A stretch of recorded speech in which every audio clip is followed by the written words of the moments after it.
professora em cirurgia do câncer ginecológico, do Departamento de Cirurgia e Câncer da Faculdade de Medicina do Imperial College London, do consultor em oncologia ginecológica dos hospitais Hammersmith e Queen Charlotte e líder do programa de subespecialidade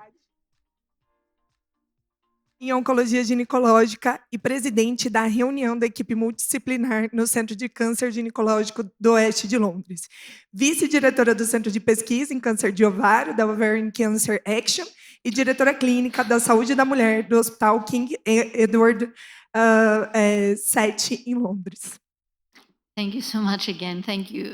Great to be here. So I have been asked to talk about the optimal timing for surgery after neoadjuvant chemotherapy. It's a very broad topic, so I will try to cover it so that we see very clinically relevant aspects. These are my declaration of interest. So we have learned, and we all grew up with the teaching that the later we operate after the third and fourth and fifth cycle, the worse our patients will do. These are very old data from 2006 from Rob Bristow, who showed that if you operate longer than the third cycle, every cycle more, the median overall survival of the patient is reduced by 4 months. This is the knowledge that we used to have. Yeah. However, what we have started slowly to understand is that perhaps all this isn't really as it seems, and it may be a self-fulfilling prophecy. We know that all these patients that in the past used to have more cycles and more cycles, there were those with less favorable disease, more aggressive tumor that were not operable initially, were not operable after the second or after the third cycle. So of course they would do worse compared to those who could be operated earlier. So it's not really the question of chemotherapy that adversed the outcome of the patients, but more the whole profile of the patient. So the only way to understand when is the optimal and evaluate when is the optimal timing to operate after start of neoadjuvant chemotherapy is to have a prospective randomized trial to compare to operate after 3 cycles versus 6 cycles. So we did not have all this knowledge so far, and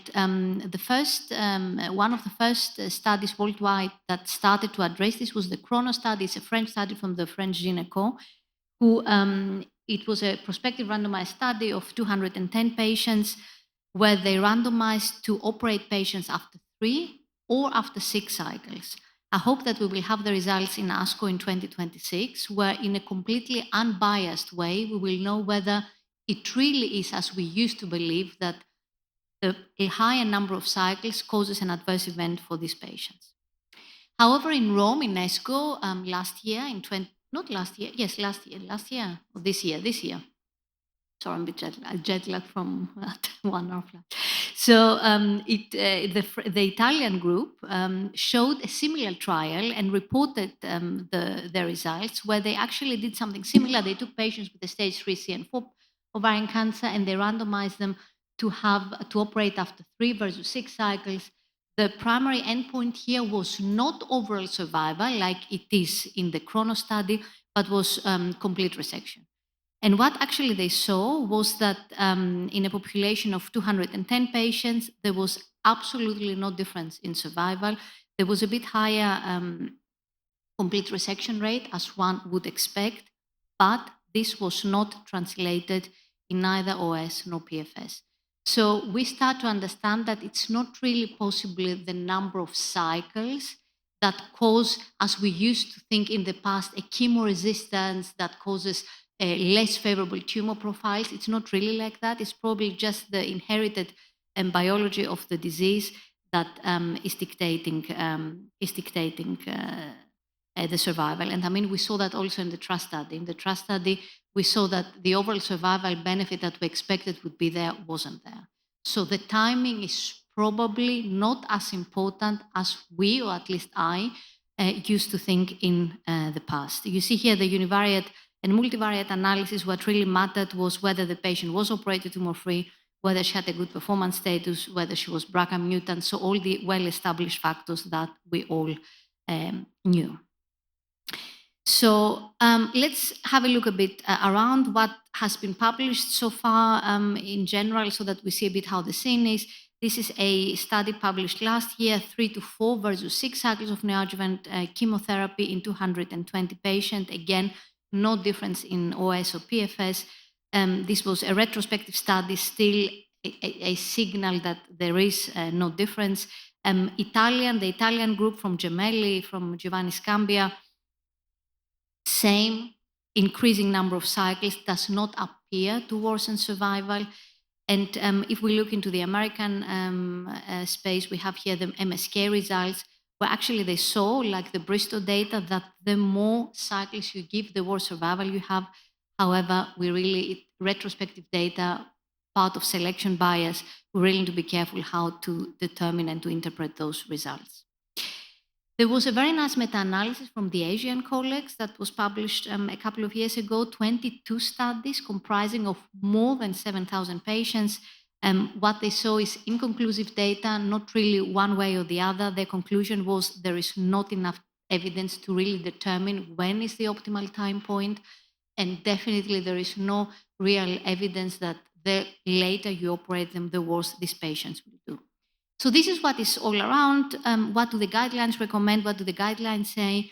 The ASCO guideline is actually the single one that addresses this topic and says that there is no real evidence of when to operate one way or the other. However, if interval debulking is possible, then ideally not more than 4 cycles. If we look around, and they very clearly say that modifications of neoadjuvant chemotherapy are allowed and can happen without adverse events if you need to, because the patient is traveling, because the patient has poor tolerability, anything. You are allowed to have flexibility, and you are allowed to play around with the timing as long as you get the patient to a time where she can have a combined treatment, so surgery and chemotherapy.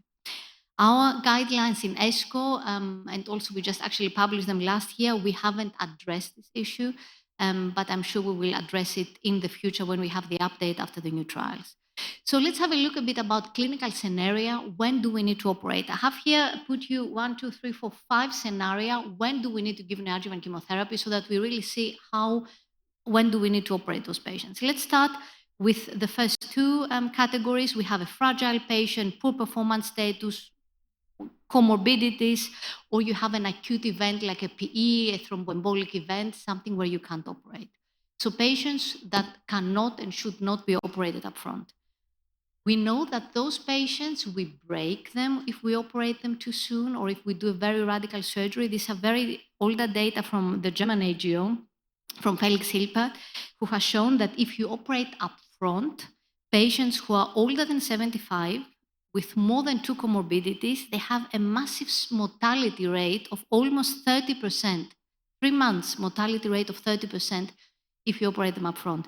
And the 6 months mortality rate is 40%. So there is a very clear signal that surgical radicality in those patients breaks them, and you have the adverse outcome. We tried as a subpart of the TRUST study to do the fragile study. The fragile study was a study to determine patients who did poorly despite good primary surgery. It was a study that presented with Felix Hilpert a couple of years ago in ASCO, only the German centers of the TRUST study.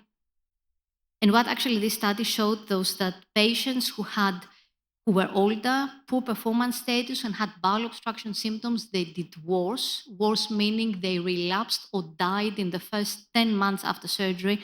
And interestingly enough, that was really 25% of the patients. So really 1/4 of the patients did poorly despite good primary surgery. So what is the number of chemotherapy cycles in that scenario? The number of chemotherapy cycles in that scenario depends on how many cycles you need to give to get the patient better, that the PE resolves, that the patient gets better, that the Crohn's, surge gets better, or that the patient is in a better performance status to be operated. Very practically, very, very pragmatic. Let's go to the next one. The next scenario is large volume ascites, extensive disease, operable disease, but again, patient with multiple comorbidities, even though she has a good performance status. Why have I addressed this group? I have addressed this group because in those surgeries, very often the morbidity does not derive from the actual organ resection. It doesn't really matter that you do one bowel resection or a splenectomy. The problem are the massive volume shifts. So if you have 3-4 liters of ascites and 2-3 liters of pleural effusion, and within 5 hours of surgery, this patient loses 10 liters of fluids, this is a massive cardiovascular event for them. And if you have comorbidities, again, this breaks them. We did many years ago an analysis in Berlin with our anesthetists, and we saw that if you have high ascites, high pleural effusion, these patients need more transfusion, they need much more cardiovascular support, they need to stay longer. So it's the actual, not the radicality of the surgery that breaks them, but much more the volume shifts. So one of the main benefits of neoadjuvant chemotherapy, which I also apply in my practice, is to convert very wet to dry disease.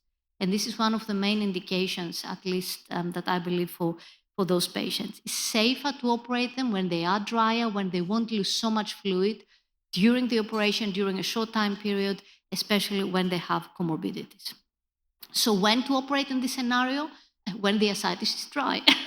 So do you need 3? Do you need 4 cycles? Sometimes you start with only carbotaxol and then you add bevacizumab. But in those cases, you just need to see how the patient will respond.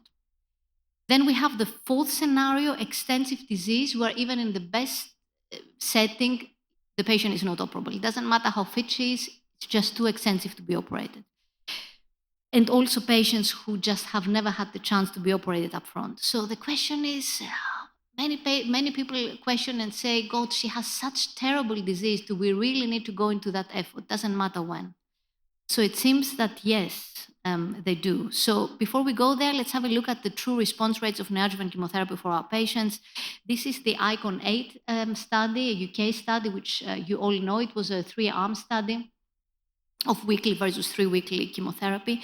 This study was very interesting to show how to address the amount of response. And you see here they have classified the response according to RECIST and according to GCIG criteria, and they saw that the tumor marker response was actually much more prominent than the imaging response. And that is why there was a discrepancy of 63 versus 84%. And they saw that approximately 40% of the patients, even though they had only stable disease, they could be operated tumor-free and they actually benefited from surgery. So it means that even if a patient of yours has neoadjuvant chemotherapy because of thromboembolic event, because of an acute event that she could not be operated up front, and she has only stable disease, it's worth being operated as long, of course, as you can get her tumor-free. This is a very nice older scheme from 2019 from Andreas Dubois and Ignace Fagote, where they have really lined out whether to operate after 3-4 cycles, depending on how operable this patient gets. If we go back to the ICON-8, you see here that patients, even who showed stable disease, but then perhaps the ascites was gone, they could have a 50% of them were managed to be operated tumor-free, and they had the same PFS like those who had a partial response. Those patients who did not benefit at all from interval debulking were those who progressed under neoadjuvant chemotherapy. You see here a PFS of 5 months. So if a patient progresses during neoadjuvant chemotherapy, she should not be operated unless, of course, you have to do a palliative surgery. RECIST is tricky, can be tricky when you assess response according to the imaging. Large cystic masses, sometimes they just get necrotic and they get bigger instead of smaller, even though actually the patient responds. So you shouldn't just go by the diameter of the primary mass. That would be a mistake because you deprive patients who need surgery. So it's more the whole profile of the patient. Killam, I couldn't, of course, give this talk without mentioning the Killam score. Killam score is not just a predictive, but also prognostic. You see here that the better score you have, the higher PFS and OS you have. So it's something that we all like to use in our daily practice. And this applies regardless of the number of neoadjuvant chemotherapy cycles, whether it's 3 or 4 or 5, as you see here in this curves. So in the last few minutes of my talk, what goes beyond that? I think we all have recognized as gynecology community that we have gone past the very particular timing of surgery. Do I operate at 0, at 1, at 2, at 3? I think what really matters, we have all recognized to come, is that patient has a good surgery at some point during or before or after the chemotherapy, as long as these patients have combined treatment. That is what matters. We have now started all internationally and in Imperial and in Italy and in many other centers to do radiomics to predict survival regardless of the treatment, but just based on tumor biology.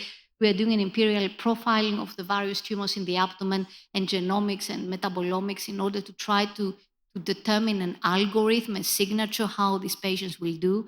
And of course, AI. I'm sure that in a few years we can all give, I don't know, all the data in a computer, and then they can tell us how long our patients will live, when to operate them, exactly the time of the day, when to operate and take her in the operation room. So when to operate, as per current guidelines, after 3 to 4 cycles. However, new data will come, whether it's equally safe to operate after 6. We are waiting of those data. Guidelines will change. I think the message that you need to take is we can't and shouldn't be rigid. We should just modify our regimen as long as we get the patient to a successful surgery. Thank you. Muito obrigada, Cristina. É um assunto bem espinhoso, foi excelente sua aula.